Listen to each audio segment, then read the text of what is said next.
What's going on, Cougar fans, and welcome back to CUC Men's Lacrosse Weekly. I'm Parker Kelly with the Cougar Sports Network, and I'm sitting here with head men's lacrosse coach Scott Gwynn. Well, Coach, it was a busy week at home last week for your team after hosting two top 4 teams in the conference in Benedictine University and Concordia, Wisconsin. Your team took a step in the right direction on offense, scoring 6 goals in both games. And Saturday, special day, and it being senior day, how important have these seniors been and fifth-year players in building the program? Oh, they've been extremely instrumental. I don't think that a lot of what we've tried to implement since I've been here would be possible without these guys. I mean, every single one of them were the first phone calls I had when I took the position. So these guys have been with me, bought in, doing everything they can to take us in the right direction since the very first day. And you look at the leadership qualities and sort of how each of them has grown as individuals. Of course, 2 of them are captains, and Zach Cicero and Aiden Veazey. But Amir and Sean have also taken huge steps in leadership. Sort of in the background, Sean does a lot of great work with us in terms of organizing off-field stuff, making sure that I'm staying on track with things that we're trying to do. Amir does a good job of handling the younger guys, sort of keeping them in line with, we value discipline. We value focus, and he does a great job of providing that upperclassman voice to sort of emphasize what we're trying to do. And so we've got coverage all over, and that starts with them. They work well together, they communicate well, and like I said, they've been bought in since day one. So I don't think that a lot of the progress you see this year would be possible without the leadership roles that each and every one of them have taken. Absolutely, and the Cougars will host Illinois Institute of Technology this afternoon at 3 p.m. And what is the final home game of the regular season. How important is this game for the group of seniors we just talked about? Well, I think it's good to send them off with a good fight in the last home game. I think that for our guys, home has been sort of the odd circumstance versus the norm because we've had so many away games. So to have a couple home games in a row, I think means a lot to these seniors to say, okay, we're comfortable being back in our own space again. Let's lock it down. Let's get this last one. Let's send ourselves off with the right tone moving forward.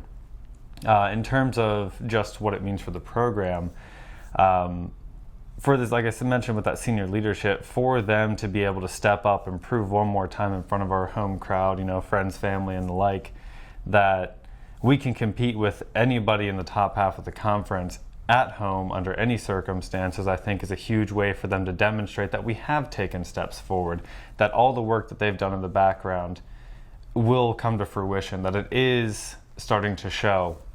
Like you were saying, offense is finding its rhythm. A lot of that stems from that upperclassman leadership. You look at how the defenses work together and communicated more, that's upperclassman leadership. And so having that one more chance in front of our own fans and our own friends and family to really show, hey, just because the win-loss may not be what we want, we have taken so many steps in the right direction. This is not the Cougar team of old. This is a new direction. The guys that are coming in behind us have been prepared to take this, and we're going to show that today. So I think for them, it's going to be a statement game about everything they've done in the background to get us to this point. And the Cougars will close out the week on Saturday at Edgewood College. Edgewood is in a similar situation to the Cougars. Both teams have not won a game yet in conference. What do you want to see from your squad on Saturday? Well, Edgewood is a very, very high production offense team. And so I think for us, what I want to see going into that Edgewood game is I want to see that defense, and we talked about it a lot in practices and in team meetings, that we have to have the best team effort and preparation to have the best team possibility of a win in those games. And so, if I'm looking at Edgewood and I'm seeing just how high powered their offense can be, and not to knock on their defense, right? It's just their offense is that good.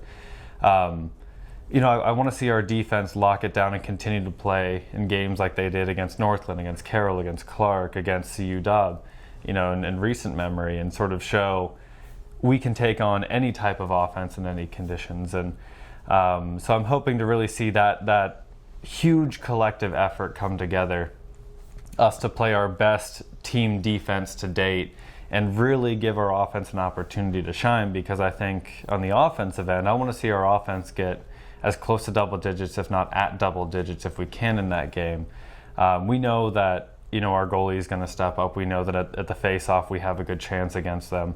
And so having the other two sides of the team just play communicative, clear, solid team play, I think will put us in a great position to potentially get that first conference win. Absolutely. Well, that about wraps up our time today on CUC Men's Lacrosse Weekly. It's joined by head coach Scott Gwynn. Coach, thank you for joining us today, and best of luck this week. Thank you. The Cougars will host Illinois Institute of Technology this afternoon at 3 p.m. and they'll be on the road Saturday at Edgewood College for a game at 3:30 p.m. Coverage can be found at cucougars.com/coverage. I'm Parker Kelly signing off. We'll see you next week on Men's Lacrosse Weekly. Go Cougars.